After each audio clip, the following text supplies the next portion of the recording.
તો ભરૂચના જંબુસરમાં વરસાદી પાણી ભરાતા હાલાકી સર્જાઈ છે। એસટી ડેપોથી કાવી રિંગ રોડ પર પાણી ભરાઈ ગયા છે। પાણીમાં અનેક વાહન ચાલકોના વાહન પણ બંધ થઈ ગયા। વાહનોને ધક્કા મારી પાણીમાંથી બહાર કાઢવાનો વારો આવ્યો છે।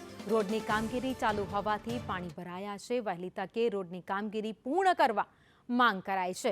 અનેક જગ્યાએ પ્રી મોન્સૂન કામગીરી હજુ અધૂરી છે, તો બીજી બાજુ જે કોર્પોરેશન દ્વારા રોડ રસ્તાઓ બનાવવાની કામગીરી ચાલી રહી હતી અથવા તેનું સમારકામની કામગીરી ચાલી રહી હતી તે હજુ અધૂરા છે, જેના કારણે આ સ્થિતિનું નિર્માણ થયું છે। જંબુસરમાં પણ કંઈક એવા દ્રશ્યો જોવા મળ્યા છે। એસટી ડેપોથી કાવી રોડ પર જવાનો જે રસ્તો છે ત્યાં હજુ રોડનું કામ ચાલી રહ્યું છે। ચોમાસું આવી ગયું તેમ છતાં પણ આ કામ પૂર્ણ કરવામાં ન આવ્યું, જેના કારણે અત્યારે લોકોને હાલાકી ભોગવવી પડી રહી છે। એક પછી એક આ રસ્તા ઉપરથી વાહનો જે પસાર થઈ રહ્યા છે પાણીમાંથી, એ બધા જ વાહનો બંધ પડ્યા। ધક્કો મારીને આ વાહનોને પસાર કરવાનો વારો આવ્યો।